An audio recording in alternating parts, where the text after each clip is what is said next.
ആൽഗോസിന് 1 second data നോക്കി trade ചെയ്യാൻ പറ്റും. അത് താഴത്തോട്ടുള്ളൊരു ബ്രേക്ക് ഔട്ട് ആണെന്ന് വിചാരിച്ച് നിങ്ങൾ ബ്രേക്ക് ഔട്ട് ട്രേഡ് ചെയ്യും. ഓൺ സ്പോട്ടിൽ ജെറ്റിട്ട് അവർ മാർക്കറ്റ് തിരിച്ച് മോളിൽ പോകും. ആദ്യം ചെയ്യുന്നത് സ്വിംഗ് ട്രേഡിംഗ് ആണ്. ഉറപ്പാണ്. എല്ലാവരും സ്വിംഗ് ഒന്നുമല്ല, ഇൻട്രാഡേ ഒക്കെ ചെയ്ത് അടിച്ച് പൊളിച്ച് കാശാണ് പലരും കളയുന്നത്. ടൂളുകൾ നമുക്ക് അവൈലബിൾ അല്ല എന്നുള്ളൂ. FIS പലരും ഇത്തരത്തിലുള്ള ടൂളുകൾ ഉപയോഗിച്ച് ട്രേഡ് ചെയ്യുന്നത്. ഷേക്ക് ഔട്ട് ക്യാൻഡിൽസ് മാത്രം ഐഡന്റിഫൈ ചെയ്ത് നിങ്ങൾ ട്രേഡ് ചെയ്യും, സക്സസ്ഫുൾ ആകും. ഒരു അഡ്വാൻസ് മെത്തേഡും വേണ്ട. കാരണം എന്തുകൊണ്ടാണ്? ഇന്ന് നമുക്ക് ഒരു ബിഗിനർ എന്തൊക്കെ മെത്തേഡ്സ് പഠിച്ചാലാണ് മാർക്കറ്റിൽ സക്സസ്ഫുൾ ആകുക? ഈ പറയുന്ന candles, price action, Dow theory, smart money concept, ICT, market profile, order flow, അങ്ങനെ കുറേ മെത്തേഡ്സ് ഉണ്ട്. ഇന്നത്തെ ഏതാണ് പഠിക്കേണ്ടത്? ഓരോന്നും പഠിക്കേണ്ട ആവശ്യകത എന്താണ്? ആരാണിത് പഠിക്കേണ്ടത്? ഇങ്ങനത്തെ കാര്യങ്ങളൊക്കെയാണ് നമ്മളിന്ന് സംസാരിക്കാനായിട്ട് പോകുന്നത്. പക്ഷേ ഒരു ബിഗിനർ ലെവലിൽ ചിലപ്പോൾ ഇന്നത്തെ ടോക്ക് കേട്ട് കഴിഞ്ഞാൽ പെട്ടെന്ന് അങ്ങോട്ട് ഗ്രാസ്പ് ചെയ്യണമെന്നില്ല. കാരണം നമ്മൾ ഉപയോഗിക്കുന്ന പല ടീംസും കുറച്ച് ഹൈ ലെവൽ ഡേറ്റയെ കുറിച്ചിട്ട്. പക്ഷെ എന്നാലും കേട്ടിരിക്കണം, നിങ്ങൾക്ക് ഇതിനെക്കുറിച്ച് അവെയർ ആയിട്ടിരിക്കുക. ഇനി ഭാവിയിലായാലും നിങ്ങൾ ഇങ്ങനത്തെ കാര്യങ്ങൾ കേൾക്കുമ്പോൾ നിങ്ങൾക്ക് റിലേറ്റ് ചെയ്യാനായിട്ട് തീർച്ചയായിട്ടും എനിക്ക് തോന്നുന്നു ഇന്നത്തെ ടോക്കിൽ കുറച്ച് എക്സ്പീരിയൻസ് ഉള്ള ആൾക്കാർക്ക് വളരെ യൂസ്ഫുൾ ആകാൻ സാധ്യതയുണ്ടെന്നാണ് എനിക്ക് തോന്നുന്നത്. കാരണം ആ ടോപ്പിക് അത്രയും സീരിയസ് ആയിട്ടുള്ള ടോപ്പിക്കാണ്. തീർച്ചയായിട്ടും റീറ്റെയിലേഴ്സിൻ്റെ കയ്യിൽ ആകെയുള്ള, അതായത് ഒരു ബിഗിനർ ട്രേഡ് ചെയ്യാൻ വരുമ്പോൾ അവരാകെ കാണുന്നത് എനിക്ക് തോന്നുന്നു ക്യാൻഡിൽസും ചാർട്ട് പാറ്റേൺസും മാത്രമാണ് അല്ലേ. ഈവൻ സ്വിംഗ് ട്രേഡർ ആയിക്കോട്ടെ, ഇൻട്രാഡേ ട്രേഡർ ആയിക്കോട്ടെ, ഒരുപാട് അഡ്വാൻസ് ആയിട്ട് ഒരുപാട് എക്സ്പീരിയൻസ് ഉള്ള ആളുകൾ ഈ ഒരു ഫീൽഡിലുണ്ട്. അപ്പോൾ അവരെല്ലാവരും ഈ ക്യാൻഡിൽസ് നോക്കി അല്ല ട്രേഡ് ചെയ്യുന്നത് അല്ലേ. ഒരുപാട് എനിക്ക് തോന്നുന്നു പ്രൈസ് ആക്ഷൻ മെത്തേഡ്സ് അങ്ങനെ നമുക്ക് പറയാനായിട്ട് പറ്റത്തില്ല. ഇപ്പോൾ അൾട്ടിമേറ്റ്ലി എന്ത് നോക്കുന്നു, എന്ത് ഫോളോ ചെയ്യുന്നു എന്നുള്ളതിനേക്കാൾ കൂടുതൽ എക്സിക്യൂട്ട് ചെയ്ത് പ്രോഫിറ്റബിൾ ആണോ എന്നുള്ളതാണ് മേജർ കാര്യം. ഇപ്പോൾ ഈ ലാസ്റ്റ് 1 ഇയർ കൊണ്ട് നമുക്ക് കാണാൻ പറ്റുന്ന ഒരു കാര്യം എന്താണ്? Smart money concept. ഇതാണ് എല്ലാം SMC തരംഗമാണ്. എല്ലാ സ്ഥലത്തും അപാരമായിട്ട് SMC പഠിപ്പിക്കുന്നത്. അപ്പോൾ എന്താണ് SMC? സ്മാർട്ട് മണി, അതായത് മാർക്കറ്റ് മൂവ് ചെയ്യിപ്പിക്കാൻ കഴിവുള്ള ഇൻസ്റ്റിറ്റ്യൂഷൻസ് സ്മാർട്ട് മണി കൺസെപ്റ്റ് ഉപയോഗിച്ചിട്ടാണ് ട്രേഡ് ചെയ്യുന്നത്. അത് പഠിച്ചാൽ നമുക്കും വിൻ ചെയ്യാം എന്നുള്ളൊരു കൺസെപ്റ്റാണ് എല്ലാവരും. അപ്പോൾ SMC അറിയാമോ? ആക്ച്വലി ഈ SMC കൺസെപ്റ്റ് എന്ന് പറയുന്നത് ഇൻസ്റ്റിറ്റ്യൂഷൻസ് എൻട്രി ചെയ്യുന്നുണ്ടോ, ചെയ്ത് കഴിഞ്ഞാൽ അവരുടെ കൂടെ ആ ബസ് നമുക്കും പിടിക്കാം എന്നുള്ളൊരു രീതിയിലാണ് നമുക്ക് ചെയ്യാനായിട്ട് സാധിക്കുന്നത്. അപ്പോൾ നമ്മൾ മനസ്സിലാക്കേണ്ടത്, ഇനിയിപ്പോൾ എന്തൊക്കെ മാർക്കറ്റിൽ വന്നാലും നമ്മുടെ ഡേറ്റ പെർഫെക്റ്റ് ആയിരിക്കണം. ഇപ്പം നമുക്ക് തരാത്ത എത്ര ഡേറ്റ NSE പുറത്തേക്ക് കൊടുക്കുന്നുണ്ട്. ഇത് പലതും ഇൻസ്റ്റിറ്റ്യൂഷൻ 50 ലക്ഷം രൂപയ്ക്ക് വരെ സ്പെഷ്യൽ ഡേറ്റാസ് ഉണ്ട്. ഇനി tick tick tick by tick ഡേറ്റയാണ്. അതായത് ഒരു സെക്കൻഡിൽ ഒരു ടിക്ക്, ഇനി ഒരു സെക്കൻഡിൽ 3 ടിക്ക് കിട്ടുന്ന ഡേറ്റയൊക്കെ നമുക്ക് അവൈലബിൾ ആണ്. അടുത്ത ലെവൽ ഡേറ്റാസ് ആണത്. ആക്ച്വലി ട്രേഡിംഗ് വ്യൂ നമുക്ക് കുറച്ച് ഡിലേ ആയിട്ടാണ് വരുന്നത്. അത് കറക്റ്റ് ആയിട്ടുള്ള ഒരു ട്രേഡിംഗ് വ്യൂവിൽ നമുക്ക് ഡിലേ ഉണ്ട്, നമുക്ക് വരുന്ന ഡിലേ ഉണ്ട്. എന്നാൽ ആർക്കാണ് ഇതിൻ്റെ ആവശ്യം എന്ന് ആലോചിച്ച് നോക്കി. ആർക്കാണ് ടിക്ക് ബൈ ടിക്ക് ഡേറ്റ, അല്ലെങ്കിൽ ഒരു സെക്കൻഡിൽ അത്രയും സ്കാൽപ്പ് ചെയ്യുന്ന ഇൻട്രാഡേ ട്രേഡ് ചെയ്യുന്ന ഒരാൾ? അതിപ്പോൾ നമ്മൾ പ്രൈസ് ആക്ഷൻ ടെക്നിക്സ് എന്ന് പറയാം. ഈ പ്രൈസ് ആക്ഷൻ ടെക്നിക്സ് എത്ര വർഷം മുമ്പുള്ള ടെക്നിക്കാണ് അല്ലേ? അത്രയും വർഷം മുമ്പുള്ള ടെക്നിക്കാണ്. അപ്പോൾ അന്ന് അവരത് ആ ടെക്നിക്ക് ഡെവലപ്പ് ചെയ്തതും ആ ടെക്നിക്ക് യൂസ് ചെയ്തതും ഒരു എത്ര മിനിറ്റ് ക്യാൻഡിലായിരിക്കും? കമ്പ്യൂട്ടറൊക്കെ വന്നത് 1900-ന് ശേഷമാണ്. അപ്പോൾ അതിനു മുമ്പ് അവർക്ക് 5 മിനിറ്റും 3 മിനിറ്റും ക്യാൻഡിൽസ് കണ്ടുകൊണ്ട് ആരും തന്നെ ഇൻട്രാഡേ ചെയ്തിട്ടില്ല. അപ്പോൾ ഡേ ക്യാൻഡിലാണ് പലപ്പോഴും ഇത്തരത്തിലുള്ള പ്രൈസ് ആക്ഷൻ ടെക്നിക്സ് ഉപയോഗിക്കുന്നത്. ചെറിയ ടൈം ഫ്രെയിമുകളിൽ എന്ത് പറ്റും? അപ്പോൾ അതിൻ്റെ എഫിഷ്യൻസി കുറയും. അപ്പോൾ ഡേ ക്യാൻഡിലുകളിൽ വലിയ വലിയ പാറ്റേൺസ് ഉപയോഗിച്ച് ട്രേഡ് ചെയ്താലും അത് സക്സസ്ഫുൾ തന്നെയായിരിക്കും. കാരണം എന്താ? ഈ 1 സെക്കൻഡ് 2 സെക്കൻഡ് ഡിലേ ഒന്നും ഒരു പ്രശ്നമേ അല്ല അവിടെ. പക്ഷെ നമ്മൾ ഇൻട്രാഡേയിലേക്ക് വരുമ്പോൾ ഈ ഡബിൾ ടോപ്പും ഡബിൾ ബോട്ടും ഒക്കെ നമ്മൾ ഉപയോഗിക്കുകയാണെങ്കിൽ എന്താ സംഭവിക്കുക? ഒന്ന് ആലോചിച്ച് നോക്ക്. തീർച്ചയായിട്ടും വർക്ക് ചെയ്യും.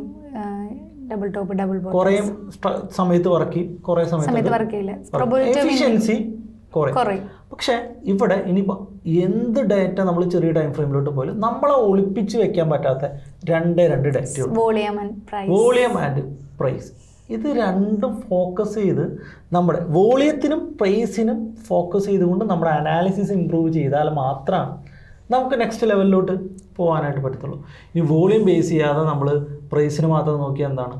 ഇൻസ്റ്റിറ്റ്യൂഷൻസ് ആരും തന്നെ എന്ത് ഓപ്പൺ ചെയ്ത് വെക്കുന്നില്ല, ചാർട്ട് ഓപ്പൺ ചെയ്ത് വെക്കുന്നില്ല. അവരാകെ എന്താ നോക്കുന്നുള്ളൂ? വോളിയംസ് ആണ് നോക്കുന്നത്, അവർ വാല്യൂസ് ആണ് നോക്കുന്നത്. അപ്പോൾ ആക്ച്വലി ശരിക്കും പറഞ്ഞാൽ ഈ SMC കൺസെപ്റ്റ് കൊണ്ട് ഉദ്ദേശിക്കുന്നത് ശരിക്കും എന്തായിരിക്കും? ഈ SMC concept actually limit order, market order കൺസെപ്റ്റുകളായിട്ട് നമുക്ക് ചേർത്ത് വെച്ചിട്ട് വേണം വായിക്കാൻ. മാർക്കറ്റിൽ 2 ടൈപ്പ് ഓർഡേഴ്സ് അല്ലേ ഉള്ളത്, ലിമിറ്റ് ഓർഡറും മാർക്കറ്റ് ഓർഡറുമാണ്.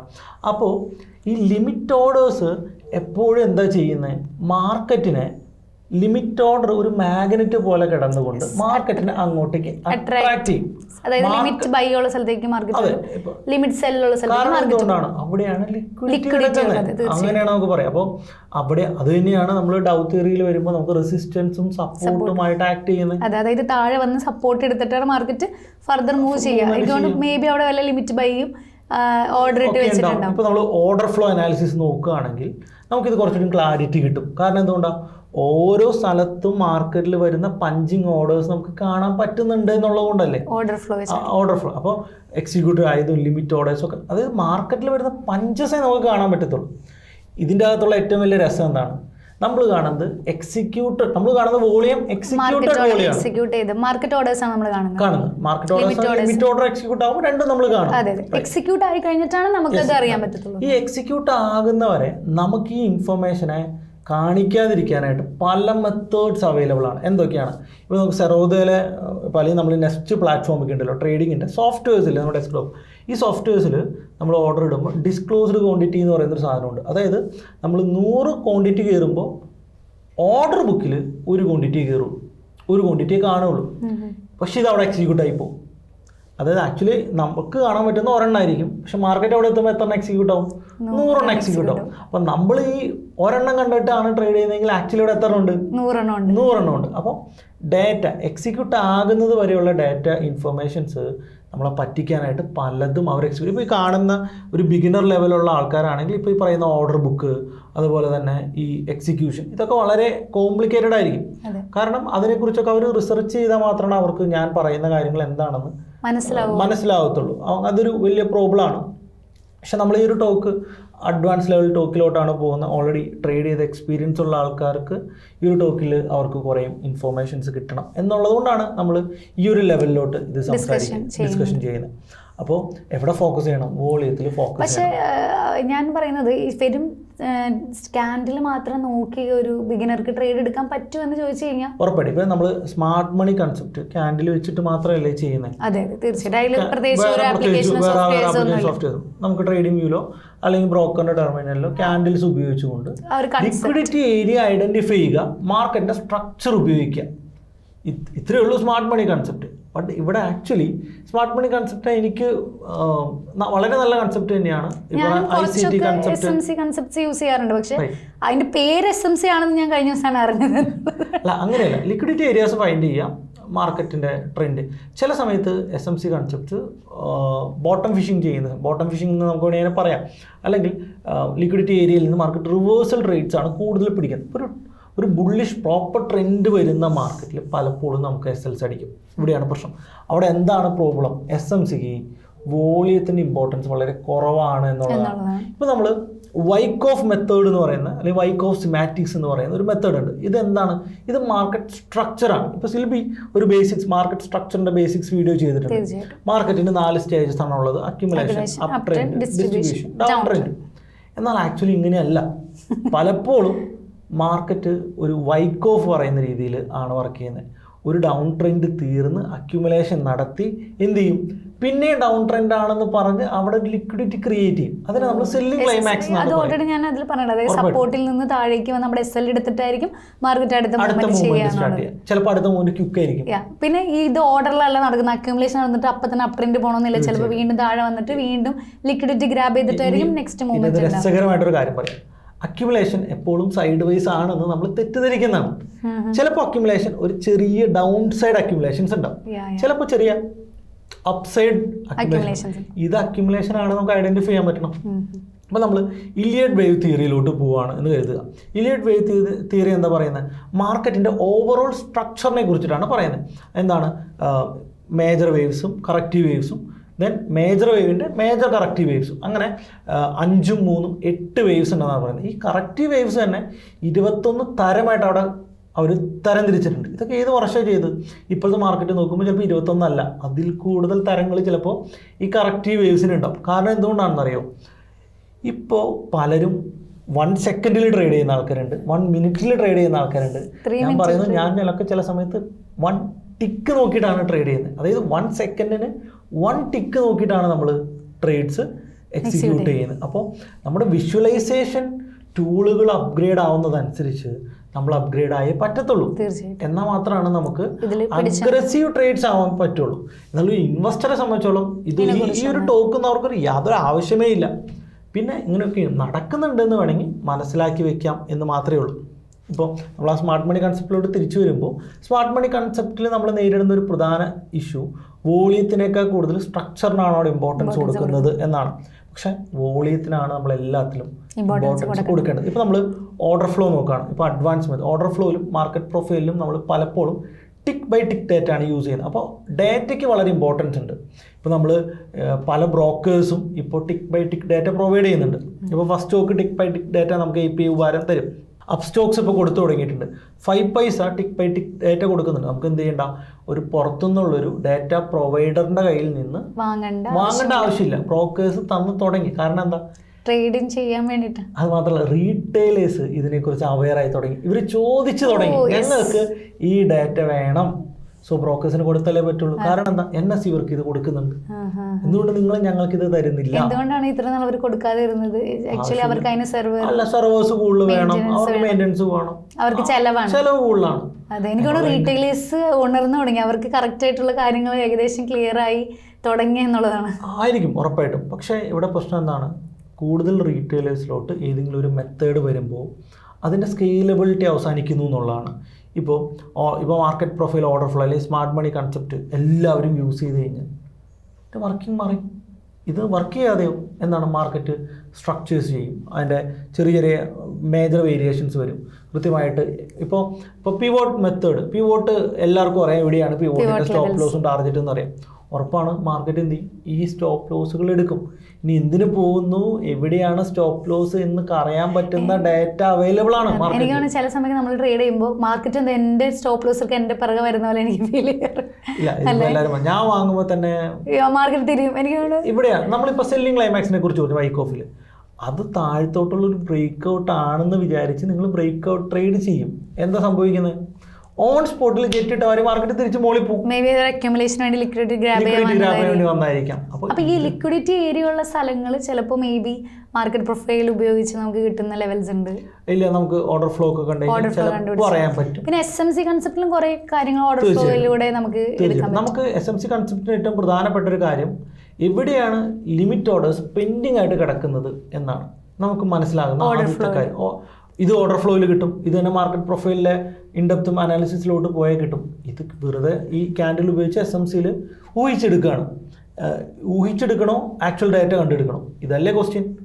സോ നമുക്ക് കുറച്ചുകൂടി ക്ലാരിറ്റിയിൽ ഡാറ്റ കണ്ട് കൺഫേം ചെയ്തെടുക്കാനായിട്ട് പറ്റും. അപ്പോൾ എന്താ, കൺഫേമേഷൻസ് കൂടുമ്പോൾ നമുക്ക് ഈ പറയുന്ന ക്യാപിറ്റൽ കൂട്ടി. പിന്നെ എല്ലാവരുടെയും പ്രശ്നം വെച്ചാൽ എല്ലാവർക്കും എൻട്രി കിട്ടും. മേ ബി സപ്പോർട്ടിലും റിവേഴ്സൽസിലൊക്കെ എൻട്രി കിട്ടും. ഇവർ നമ്മുടെ ഏറ്റവും വലിയ ഒരു ഇഷ്യൂ റീറ്റെയിലേഴ്സ് നേരിടുന്നത് ഇത് എവിടെ വരെ പ്രോഫിറ്റ് ബുക്ക് ചെയ്യും. നമ്മൾ ഓൾറെഡി കുറച്ച് പ്രോഫിറ്റ് ബുക്ക് ചെയ്ത് കഴിഞ്ഞാൽ പിന്നെ വീണ്ടും മാർക്കറ്റ് മുകളിലേക്ക് പോകുന്നു. അപ്പോൾ എനിക്കത് മിസ്സായി, പിന്നെ ആ പോയി എന്നുള്ള രീതിയിൽ അവിടെ വെച്ച് കയറുന്നു. അപ്പോൾ മാർക്കറ്റ് വീണ്ടും റിവേഴ്സലായി നമ്മുടെ SL അടിക്കുന്നത്. ഇതൊക്കെയാണ് എല്ലാ റീറ്റെയിലേഴ്സും ഫേസ് ചെയ്യുന്ന പ്രോബ്ലംസ്. ഓപ്ഷൻസിലാണ് ഈ പ്രശ്നം. അതെ, ഞാൻ മേജറായിട്ട് അതാണ് പറഞ്ഞത്. സ്റ്റോക്സിൽ അത്രയും പ്രശ്നമില്ല. കാരണം എന്താണ്, എക്സെൻട്രിക് വാല്യൂ എന്ന് പറയുന്ന കൺസെപ്റ്റ് സ്റ്റോക്കിൽ ഇല്ല. അതുകൊണ്ട് തന്നെ എപ്പോൾ സമയം എടുത്ത് പോയാലും നമുക്ക് പിന്നെ എൻട്രി ചെയ്തിട്ട്. പക്ഷേ ഫ്യൂച്ചേഴ്സിലും അതിന്റെ പ്രശ്നമില്ല. പക്ഷെ കൂടുതൽ ഫണ്ട് വേണം. അല്ല, ഫ്യൂച്ചേഴ്സിൽ പ്രശ്നം വരും എക്സെൻട്രിക് വാല്യൂ. കാരണം ബ്രേക്ക് ഔട്ട് ചെയ്ത് മൂവ് ചെയ്യുന്നതിന് മുൻപ് തന്നെ പ്രീമിയം കയറും. അപ്പം അത് മാനേജ് ചെയ്യാനായിട്ട് നമുക്ക് പറ്റണം. ഞാൻ എപ്പോഴും എല്ലാ ബിഗിനേഴ്സിൻ്റെ അടുത്തും ഞാൻ എപ്പോഴും പറയാറുണ്ട്, നിങ്ങൾ ഒരു മെത്തേഡിൽ ഫോക്കസ് ചെയ്തുകൊണ്ട് അത് ഇമ്പ്രൂവ് ചെയ്ത് കൊണ്ടുവരിക. അതിൻ്റെ കൂടെ പുതിയ മെത്തേഡ്സിനെ അഡാപ്റ്റ് ചെയ്യാനായിട്ട് മടിക്കേണ്ട. പുതിയ കാര്യങ്ങൾ പഠിക്കുക. എന്നിട്ട് എന്ത് ചെയ്യണം, പുതിയ കാര്യങ്ങൾ എന്തായാലും പഠിക്കണം. ഇപ്പോൾ ഈ പറയുന്ന മാർക്കറ്റ് പ്രൊഫൈലോ ഓർഡർ ഫ്ലോ SMCയോ ഇനി ICTയോ ഇനി അതിൻ്റെ അപ്പുറത്തേക്ക് എന്തെങ്കിലും മെത്തേഡ്സ് ഇതൊക്കെ പഠിക്കണം. ഇതെല്ലാം പഠിച്ചിട്ട് നേരെ കൊണ്ടുപോയി നാളെ ട്രേഡ് ചെയ്യുകയല്ല. എന്ത് ചെയ്യണം, നമ്മുടെ എക്സിസ്റ്റിംഗ് ചെയ്യുന്ന മെത്തേഡിൻ്റെ കൂടെ എന്തെല്ലാം ഇതിൽ നിന്ന് എടുക്കാൻ പറ്റും അതെടുക്കുക. തീർച്ചയായിട്ടും. ആക്ച്വലി ഞാൻ എൻ്റെ ഒരു മെത്തേഡ് ഇങ്ങനെ കൊണ്ടുവന്ന് എല്ലാ കാര്യങ്ങളും പഠിച്ച് അതിൽ എനിക്ക് ആവശ്യമുള്ളത് മാത്രം എടുത്തിട്ടാണ് എൻ്റെ ഒരു സെറ്റപ്പ് ഞാനിപ്പോൾ ക്രിയേറ്റ് ചെയ്ത് വെച്ചിരിക്കുന്നത്. പിന്നെ ഈ പറഞ്ഞ പോലെ എല്ലാവർക്കും എന്തൊക്കെ കിട്ടിയാലും അത് നമ്മൾ എത്ര നന്നായിട്ട് യൂസ് ചെയ്യും, എന്നതിലാണ് കാര്യം അല്ലേ. ഇപ്പം എത്ര വലിയ കാര്യങ്ങൾ നമ്മുടെ കയ്യിൽ കൊണ്ടുവന്നല്ല നമുക്ക് ഇത് വെച്ച് എന്ത് ചെയ്യണമെന്ന് അറിയില്ലെങ്കിൽ അത് വെറും വേസ്റ്റ് ആണ്. അതുകൊണ്ട് ഒരു കാര്യമില്ല. എന്ത് കിട്ടിയാലും അതിന് കറക്റ്റായിട്ട് യൂസ് ചെയ്യാൻ പഠിക്കുക എന്നതിലാണ് കാര്യം. അതിപ്പം ചാർട്ട് നോക്കി മാത്രം സക്സസ് ആയിട്ട് ട്രേഡ് ചെയ്യുന്ന എത്രയോ ആളുകളുണ്ട്. NSE നിന്ന് കിട്ടുന്ന ഡാറ്റ മാത്രം നോക്കി ട്രേഡ് ചെയ്യുന്ന എത്രയോ ആളുകളുണ്ട്. പക്ഷേ കുറച്ച് ആളുകൾ പറയും മാർക്കറ്റ് പ്രൊഫൈലിൽ വെച്ച് ട്രേഡ് ചെയ്യുന്നത് കുറച്ചും കൂടി നല്ല റിസൾട്ട് തരുമെന്ന്. മാർക്കറ്റ് പ്രൊഫൈലിൽ നല്ല രീതിയിൽ വർക്ക് ചെയ്യുന്ന ആളുകളുണ്ട്. എനിക്കാണ് SMC കൺസെപ്റ്റ് ഓൾസോ. പക്ഷേ SMC കൺസെപ്റ്റ് ഈ ഒരു പ്രൈസ് ആക്ഷൻ മെത്തേഡിൽ ഇൻക്ലൂഡഡ് ആണെന്ന് എനിക്ക് തോന്നുന്നല്ലേ. അല്ല, നമ്മൾക്ക് എക്സ്പീരിയൻസ് ആവുന്നതനുസരിച്ച് നമ്മുടെ ക്ലാരിറ്റി കൂടുകയാണ്. നമ്മൾ എത്ര സമയം ചാർട്ട് നോക്കാൻ കൊടുക്കുന്നു എന്നുള്ളത്. ഇപ്പം ക്യാൻഡിൽ മാത്രം കണ്ടെടുക്കുന്ന ഡിസിഷൻസിനേക്കാൾ ഫാർ ബെറ്റർ ആണ് നമ്മൾ ഓർഡർ ഫ്ലോ കാണുമ്പോൾ കിട്ടുന്നത്. കൺഫർമേഷൻ ആയിട്ട് നമുക്ക് ക്വാണ്ടിറ്റി കൂടുതൽ. പക്ഷെ എന്ത് വേണം, വെറുതെ ഓർഡർ ഫ്ലോ കണ്ടിട്ട് കാര്യമില്ല. ഓർഡർ ഫ്ലോയിൽ എങ്ങനെയാണ് മാർക്കറ്റിൽ ഓർഡേഴ്സ് എക്സിക്യൂട്ട് ആകുന്നുള്ള ലോജിക്ക് മനസ്സിലാക്കണം. അവിടെയാണ് ആ ഗെയിം കിടക്കുന്നത്. ഓർഡർ ഫ്ലോ കണ്ടു അല്ലെങ്കിൽ കുറേ ഫില്ലിങ് ഏരിയ വന്നു, അത് ഫില്ലാകും, ഇതല്ല അവിടെ ഗെയിം. എത്ര വോളിയം എക്സിക്യൂട്ട് ആകുന്നുണ്ട് അതിനെ കമ്പയർ ചെയ്യണം പ്രീവിയസ് ഡേറ്റ വെച്ച്. ഇപ്പോൾ ബാങ്ക് നിഫ്റ്റിയിൽ 5 ദിവസമായിട്ട് റെഗുലർലി കാണുന്ന ഒരു പാറ്റേൺ സ്ട്രക്ചർ, വോളിയം സ്ട്രക്ചർ ഇതാണ്. 5 പ്രാവശ്യം ഇത് ഇങ്ങനെ തന്നെ വർക്ക് ചെയ്തു. അപ്പോൾ 6ാമത്തെ പ്രാവശ്യവും ഇത് ഇങ്ങനെ തന്നെ വർക്ക് ചെയ്യാനുള്ള പ്രോബബിലിറ്റീസ് ഹൈ. ഇത് എവിടെ നിന്ന് കിട്ടുക? നിങ്ങൾ ആ ചാർട്ടിന് സമയം കൊടുത്ത് നിങ്ങളുടെ ഒബ്സർവേഷൻ കൂട്ടി നിങ്ങൾ അതിൽ നിന്ന് സ്വന്തമായിട്ട് കണ്ടീഷൻസ് ജനറേറ്റ് ചെയ്യണം. അല്ലാതെ ഓർഡർ ഫ്ലോ ഓണാക്കി വെച്ചിട്ട് കാര്യമൊന്നുമില്ല. അവിടെ എന്ത് വേണം? ഒബ്സർവേഷൻ സ്കില്ല് വേണം. ഇത് എത്ര ആൾക്കാർക്ക് ഉണ്ട് എന്നുള്ളതാണ്. ഇനിയിപ്പോൾ നിങ്ങൾ ഇതെല്ലാം ഒരു കമ്പ്യൂട്ടറിനെ ഏൽപ്പിച്ച് ഓട്ടോമാറ്റിക്കലി ആൽഗോ ട്രേഡ്സ് ചെയ്യണം. അപ്പോൾ ഈ ഹ്യൂമൻ ഇൻ്റലിജൻസ് വർക്ക് ചെയ്യുന്ന ആൽഗോസ് കറൻ്റ്ലി റീറ്റെയിലേഴ്സിൻ്റെ കയ്യിലൊന്നുമില്ല. അങ്ങനെ വന്നാലും എവിടെയാണോ കൂടുതൽ ഇൻ്റലിജൻസ് ഉള്ളത് ആ ബോട്ടുകളല്ലേ കൂടുതൽ വർക്ക് ചെയ്യുക. അപ്പോൾ നമ്മൾ അഡ്വാൻസ് ലെവലിലോട്ട് പോകുമ്പോൾ മാനുവലി നമുക്ക് ഇപ്പോൾ ഒരു 1 മിനിറ്റ് ക്യാൻഡിൽ നോക്കി ട്രേഡ് ചെയ്യാൻ പറ്റുന്നുണ്ടെങ്കിൽ ആൽഗോസിന് 1 സെക്കൻഡ് ഡാറ്റ നോക്കി ട്രേഡ് ചെയ്യാൻ പറ്റും. 1 ടിക്ക് ഡാറ്റ നോക്കി ട്രേഡ് ചെയ്യാൻ പറ്റും. അപ്പോൾ നമ്മുടെ കോമ്പറ്റീഷൻ എങ്ങോട്ടാണ് പോകുന്നത് എന്ന് നമ്മൾ മനസ്സിലാക്കണം. നമ്മൾ ആരോടാണ് മത്സരിക്കുന്നത് എന്ന് മനസ്സിലാക്കണം. അപ്പോൾ അതനുസരിച്ച് നമ്മൾ അപ്ഡേറ്റ് ആവണം എന്നുള്ളതാണ്. മാനുവലി ഒരു 1 മിനിറ്റ് 3 മിനിറ്റ് വെച്ച് നമുക്ക് ഒരു ട്രെൻഡ് പിടിക്കുക എന്നുള്ള രീതികളിൽ ഇനി അങ്ങോട്ട് ട്രേഡ് ചെയ്യാൻ പറ്റുള്ളൂ എന്നാണ് എനിക്ക് തോന്നുന്നത്. കാരണം സ്കാൽപ്പിംഗ് ട്രേഡ്സൊക്കെ ആൽഗോസ് വളരെ വലിയ രീതിയിൽ കൈയടക്കി കഴിഞ്ഞു. അപ്പോൾ ഇവിടെ നമ്മൾ എന്ത് പറ്റും? ഇപ്പോൾ തന്നെ നമുക്കറിയാം ബ്രേക്ക് ഔട്ട് ട്രേഡ്സ് ചെയ്യുന്ന ആൾക്കാർക്ക് ഭയങ്കര പണിയാണ്. 10 ബ്രേക്ക് ഔട്ട് ഫേക്ക് ആയിരിക്കും, ഒരു നല്ല ബ്രേക്ക് ഔട്ടേ കിട്ടത്തുള്ളൂ. അപ്പോൾ ബ്രേക്ക് ഔട്ട് ട്രേഡ് ചെയ്യുന്ന ആൾക്കാരുടെ അവസ്ഥ കുറച്ച് പ്രശ്നമാണ്. പക്ഷേ എക്സ്പീരിയൻസ് ഉള്ള ഒരാൾ ഈ 10ൽ നിന്ന് ആ ഒരെണ്ണത്തിനെ കൃത്യമായിട്ട് കണ്ടുപിടിച്ച് ആ ഒരെണ്ണം തന്നെ എക്സിക്യൂട്ട് ചെയ്യും. അതെങ്ങനെയാണ്? അത് ആ മാനുവൽ ഇൻ്റലിജൻസ് ആണ്, അവൻ്റെ എക്സ്പീരിയൻസ് ആണ്. അതിന് സമയം കൊടുക്കുക, ആ രീതിയിലുള്ള ഒബ്സർവേഷൻ ഇടുക. അല്ലാതെ വേറെ സൊല്യൂഷൻസ് ഒന്നും ഈ ഒരു കാര്യത്തിൽ ബിഗിനേഴ്സിന് ചെയ്യാനില്ല. ക്യാൻഡിലും വോളിയും മാത്രം നോക്കിയാൽ സക്സസ്ഫുൾ ആകാൻ പറ്റും എന്നുള്ളത് തന്നെയാണ്. തീർച്ചയായിട്ടും. ബിഗിനേഴ്സ് സ്റ്റോക്ക് മാർക്കറ്റിലേക്ക് വരുമ്പോൾ സ്വാഭാവികമായിട്ടും ആദ്യം ചെയ്യുന്നത് സ്വിംഗ് ട്രേഡിംഗ് ആണ്. അപ്പോൾ സ്വിംഗ് ട്രേഡിങ്ങിൽ ഇവർക്ക് പ്രോഫിറ്റ് വരും. ഉറപ്പാണ്, എല്ലാവരും സ്വിംഗ് ഒന്നുമല്ല, ഇൻട്രാഡേ ഒക്കെ ചെയ്ത് അടിച്ച് പൊളിച്ച് കാശാണ് പലരും കളയുന്നത്. മേ ബി ഉണ്ടായിരിക്കും, പക്ഷെ ഞാൻ എൻ്റെ ഒരു ഇത് വെച്ചിട്ടാണ് കമ്പയർ ചെയ്യുന്നത്. പക്ഷെ അങ്ങനെയാണെങ്കിൽ തന്നെ അങ്ങനെയല്ല ചെയ്യേണ്ടത്. ആദ്യം സ്വിംഗ് ട്രേഡിംഗ് ആണ് ചെയ്യേണ്ടത്. വലിയ ടൈം ഫ്രെയിമിലിട്ട് ചാർട്ടൊക്കെ അനാലിസിസ് ചെയ്യുക. വലിയ ടൈം ഫ്രെയിമിൽ നല്ല രീതിയിൽ ചാർട്ട് ട്രേഡ് ചെയ്യുന്നതിനേക്കുള്ള അനാലിസിസ് ചെയ്യേണ്ടത് വലിയ ടൈം ഫ്രെയിമിലാണ്. കാരണം വലിയ ടൈം ഫ്രെയിമിൽ എഫിഷ്യൻസി കൂടുതലായിരിക്കും. നമ്മൾ കണ്ടുപിടിക്കുന്ന റിവേഴ്സൽ ക്യാൻഡിൽസ് വർക്ക് ചെയ്യും, സപ്പോർട്ട് റെസിസ്റ്റൻസുകൾ വർക്ക് ചെയ്യും. എന്നിട്ട് അതിനുശേഷമാണ് എല്ലാവരും എന്നാൽ ഇൻട്രാഡേ സ്റ്റോക്ക് ഒന്ന് ചെയ്ത് നോക്കാം എന്നുള്ളൊരു കൺസെപ്റ്റിലാണ്. അപ്പോൾ ചെറിയ ടൈം ഫ്രെയിമിലിടും. അപ്പോൾ ചെറിയ ടൈം ഫ്രെയിമിലിടുമ്പോൾ ആ വലിയ ടൈം ഫ്രെയിമിൽ കിട്ടിയത്ര എഫിഷ്യൻസി ഈ ഒരു ചെറിയ ടൈം ഫ്രെയിമിൽ ചില സപ്പോർട്ടുകളും റെസിസ്റ്റൻസുകളും വർക്ക് ആവാതെ വരും അല്ലേ? അല്ല, ഇവിടെ ശരിയാണ്, തീർച്ചയായിട്ടും. ഇവിടെ നമ്മൾ ഫോക്കസ് ചെയ്യേണ്ട, ഒരു ബിഗിനർ എപ്പോഴും ഫോക്കസ് ചെയ്യേണ്ട കാര്യം എന്താണ്? റൈറ്റ് ഇൻഫർമേഷൻ പഠിക്കുക എന്നുള്ളതാണ്. മാർക്കറ്റ് സ്ട്രക്ചറിനെ കുറിച്ചാണ് ആദ്യം പഠിക്കേണ്ടത്, അല്ലാതെ ഒരു സ്ട്രാറ്റജീനെ കുറിച്ചിട്ടല്ല. മാർക്കറ്റ് എങ്ങനെ വർക്ക് ചെയ്യുന്നു, മാർക്കറ്റിൻ്റെ സിമാറ്റിക്സ് എന്താണ്, മാർക്കറ്റ് എങ്ങനെയാണ് ഒരു സ്ട്രക്ചർ ക്രിയേറ്റ് ചെയ്യുന്നത്, വോളിയം എവിടെ എഫക്റ്റ് ചെയ്യുന്നു, എങ്ങനെ ട്രേഡ്സ് എക്സിക്യൂട്ട് ആകും, എങ്ങനെ പ്രൈസ് മാറുന്നു, എന്തുകൊണ്ടാണ് ഒരു പ്രൈസ് ഇന്ന സ്ഥലത്തേക്ക് പോകുന്നത്. ഇത്തരം കാര്യങ്ങൾ നോക്കാൻ ആർക്കും സമയമില്ല എന്നുള്ളതാണ്. എല്ലാവരും ബൈ ചെയ്യുന്നു, സെല് ചെയ്യുന്നു, പ്രോഫിറ്റ് ബുക്ക് ചെയ്യുന്നു. ഈ ഒരു കൺസെപ്റ്റാണ് എല്ലാവർക്കും വേണ്ടത്. സ്ട്രാറ്റജിയാണ്. ഇത് ഇന്നത് ചെയ്താൽ ഇങ്ങനെ കിട്ടും, അങ്ങനെ ഒരു കൺസെപ്റ്റ്. ഇങ്ങനെ ഒരു കാര്യമില്ലേ? ഞാൻ 10,000 രൂപ വന്നു, ഓക്കെ, എനിക്ക് ഡെയിലി 500 വെച്ച് കിട്ടിക്കഴിഞ്ഞാൽ കിട്ടാൻ വേണ്ടി ഞാൻ എന്ത് ചെയ്യണം? ഇതാണ് question. Stock market ATM machine അല്ല എന്നുള്ളതാണ്. എല്ലാ ദിവസവും സ്വൈപ്പ് ചെയ്യുമ്പോൾ 500 സ്റ്റോക്ക് മാർക്കറ്റ് ATM മെഷീൻ അല്ല എന്ന് മനസ്സിലാക്കി ട്രെൻഡുകൾ കൃത്യമായിട്ട് ഐഡന്റിഫൈ ചെയ്ത് അത് ക്യാപ്ചർ ചെയ്യുക. ട്രെൻഡ് ഇല്ലേ, പുറത്തിറങ്ങി മിണ്ടാതിരിക്കുക. തീർച്ചയായിട്ടും. പക്ഷേ ഇതൊരു ബിസിനസ് പോലെ തന്നെ അല്ലേ, ചില സമയങ്ങളിൽ നല്ല രീതിയിൽ നമുക്ക് പ്രോഫിറ്റ് ജനറേറ്റ് ചെയ്യാൻ പറ്റും, ചില സമയങ്ങളിൽ നമ്മൾ വിചാരിച്ചത് പ്രോഫിറ്റ് കിട്ടില്ല, പക്ഷേ ചില സമയത്ത് നമുക്ക് ലോസസ് നേരിടേണ്ടി വരും. പക്ഷേ എല്ലാം ചെയ്താലും നമുക്ക് ഓവറോൾ പ്രോഫിറ്റിൽ നമുക്ക് അതിൽ സസ്റ്റെയിൻ ചെയ്യാൻ പറ്റുക എന്നുള്ളതാണ്. പല സ്റ്റുഡൻസിൻ്റെ അടുത്തും പറയുന്ന കാര്യമാണ്, ഷേക്ക് ഔട്ട് ക്യാൻഡിൽസ് മാത്രം ഐഡൻറ്റിഫൈ ചെയ്ത് നിങ്ങൾ ട്രേഡ് ചെയ്യും, വേറെ ഒന്നും നിങ്ങൾ നോക്കണ്ട, സക്സസ്ഫുൾ ആകും. ഒരു അഡ്വാൻസ് മെത്തേഡും വേണ്ട. കാരണം എന്തുകൊണ്ടാണ്? 10-8 ഷേക്ക് ഔട്ട് ക്യാൻഡിൽസ് ഐഡൻറ്റിഫൈ ചെയ്യാൻ പറ്റിക്കഴിഞ്ഞാൽ നല്ല റിസ്ക് റിവാർഡ് കിട്ടും എന്നുള്ളതാണ്. ഒരു ബിഗിനർ ആളുകൾ സക്സസ് ആകാനായിട്ട് കുറച്ച് കാര്യങ്ങൾ മാത്രം ചെയ്താൽ മതി.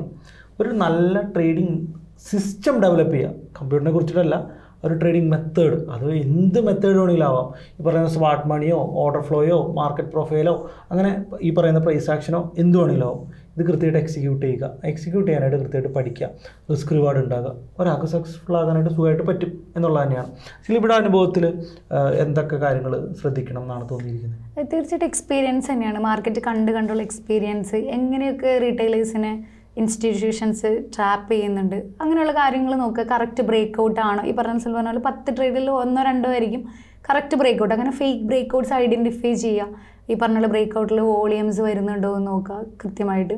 അങ്ങനെയൊക്കെ നോക്കി കഴിഞ്ഞാൽ ഓൾമോസ്റ്റ് സ്വിംഗ് ട്രേഡിങ്ങിൽ ഇതൊക്കെ വളരെ അപാരമായിട്ട് ഈ പറഞ്ഞ cup and handle breakouts, flag and fly breakouts, ഇതൊക്കെ നല്ല രീതിയിൽ വർക്കൗട്ട് ആവുന്ന ഒന്ന് തന്നെയാണ്. ഒരു രസകരമായിട്ടൊരു കാര്യം ഞാൻ വേണമെങ്കിൽ പറയാം. അതായത് റീറ്റെയിലേഴ്സ് ഇമോഷൻസ് റീഡ് ചെയ്യാനായിട്ട്, സോഷ്യൽ മീഡിയയിൽ നിന്ന് റീറ്റെയിലേഴ്സ് ഇമോഷൻസ് റീഡ് ചെയ്യാനായിട്ട് AI ടൂളുകൾ അവൈലബിൾ ആണ്. എന്തിനു വേണ്ടിയിട്ടാണ്? റീറ്റെയിലേഴ്സ് ബുള്ളിഷ് ആണെങ്കിൽ ബിയറിഷ് ട്രേഡ് ചെയ്യാനായിട്ട്, റീറ്റെയിലേഴ്സ് ബിയറിഷ് ആണെങ്കിൽ ബുള്ളിഷ് ട്രേഡ് ചെയ്യാനായിട്ട് ടൂളുകൾ നമുക്ക് അവൈലബിൾ അല്ല എന്നുള്ളൂ. FIs പലരും ഇത്തരത്തിലുള്ള ടൂളുകൾ ഉപയോഗിച്ച് ട്രേഡ് ചെയ്യുന്നുണ്ട്. അവിടെയാണ് ആ രസം നമ്മൾ മനസ്സിലാക്കേണ്ടത്. നമ്മൾ എത്രമാത്രം ട്രാപ്ഡാണ് യൂട്യൂബിൽ നിന്നും ടെലിഗ്രാമിൽ നിന്നും ട്വിറ്ററിൽ നിന്നും ഈ ഡാറ്റ പുള്ള് ചെയ്തുകൊണ്ട് നമ്മുടെ സെൻറ്റിമെൻറ്റ്സ് റീഡ് ചെയ്യും. ക്യാൻഡിലിൽ നിന്ന് മാത്രമല്ല എന്ന് നമ്മൾ മനസ്സിലാക്കണം. ഈ ഡാറ്റ കിട്ടണമെങ്കിൽ നമുക്ക് വളരെ സിമ്പിളായിട്ടുള്ളൊരു മെത്തേഡ് ഉണ്ട്. നമുക്ക് എവിടെ നിന്ന് ഇൻഫർമേഷൻ കിട്ടും? കുറച്ച് റീറ്റെയിലേഴ്സ് മാത്രമുള്ള ടെലിഗ്രാം ചാനലുകൾ അങ്ങോട്ട് ആക്റ്റീവ് ആകാം. എന്നിട്ട് അവർ ബുള്ളിഷാണ് കൂടുതൽ സംസാരിക്കുന്നതെങ്കിൽ നമ്മൾ നന്നായിട്ടൊന്ന് അനാലിസിസ് ചെയ്യുക. നമുക്കത് ബീറിഷ് മോഡ് ഉണ്ടെങ്കിൽ ബീറിഷ് ട്രേഡ് ചെയ്യുക. റിസ്ക് റിവാർഡ് ഉണ്ടാവണമെന്ന് മാത്രമേ ഉള്ളൂ. വളരെ സിമ്പിളായിട്ട് നമുക്കിത് ചെയ്യാൻ പറ്റും. നമ്മുടെ ഇമോഷൻസ് കൂടി ഒന്ന് കറക്റ്റ് ചെയ്താൽ മതി. ഇനി ചാനലുകളിലും ഗ്രൂപ്പുകളിലൊക്കെ കയറി നമ്മുടെ വ്യൂ ഒക്കെ കളഞ്ഞ് അവരുടെ കൂടെ ട്രേഡ് ചെയ്ത് ലാസ്റ്റ് ലോസ് വാങ്ങരുത് എന്നുള്ളത് തന്നെയാണ് നമ്മൾ ശ്രദ്ധിക്കേണ്ടതുള്ളൂ. അപ്പോൾ എനിക്ക് തോന്നുന്നു കൂടുതലായിട്ട് അറിയാൻ ആഗ്രഹിക്കുന്ന അല്ലെങ്കിൽ ഇതിൽ കൂടുതലായിട്ട് നിൽക്കാൻ ആഗ്രഹിക്കുന്നവർ പുതിയ കാര്യങ്ങൾ പഠിക്കുക തീർച്ചയായിട്ടും. അല്ലാതെ എന്നിട്ട് അവരുടെ സിസ്റ്റം ഡെവലപ്പ് ചെയ്ത് സക്സസ് ആവാനായിട്ട് ശ്രമിക്കുക. വർക്ക് ചെയ്യുന്ന കാര്യങ്ങൾ അവരുടെ സിസ്റ്റത്തിലേക്ക് ആഡ് ചെയ്യും. അതെ, പിന്നെ പ്രോപ്പർ ആയിട്ടുള്ളൊരു വേയിലൂടെ പോകുക എന്നുള്ളതാണ്. അതായത് തെറ്റിദ്ധരിപ്പിക്കപ്പെടുന്ന കാര്യങ്ങൾ ചെയ്യാതെ. അതിന് ഭയങ്കര എളുപ്പമാണ്. വാവ് ഫാക്ടറും ഷോർട്ട് കട്ടും നോക്കി എങ്ങും പോകരുത്. വളരെ സിമ്പിൾ. അങ്ങനെയെന്ന് പറഞ്ഞു കഴിഞ്ഞാൽ നമ്മുടെ ഇന്നത്തെ കാലത്ത് ആർക്കും അതൊന്നും മനസ്സിലാവില്ല. നമ്മൾ തന്നെ എത്ര കാര്യങ്ങൾ നമ്മൾ തന്നെ കേട്ടിരിക്കുന്നു. അങ്ങനെയുള്ള കാര്യങ്ങൾ നല്ല രീതിയിൽ ആളുകൾ ഫോളോ ചെയ്ത് കറക്റ്റായിട്ടുള്ളൊരു വേയിൽ സ്റ്റോക്ക് മാർക്കറ്റിൽ സ്കെയിൽ ചെയ്ത് വിൻ ചെയ്യാൻ സാധിക്കട്ടെ എന്ന് നമുക്ക് എല്ലാവർക്കും ആശംസിക്കാം. തീർച്ചയായിട്ടും അടുത്ത ഒരു പോഡ്കാസ്റ്റിൽ ഒരു ഹെവി ടോപ്പിക്കുമായിട്ട് വീണ്ടും കാണുന്നവരായിരിക്കും. ബൈ.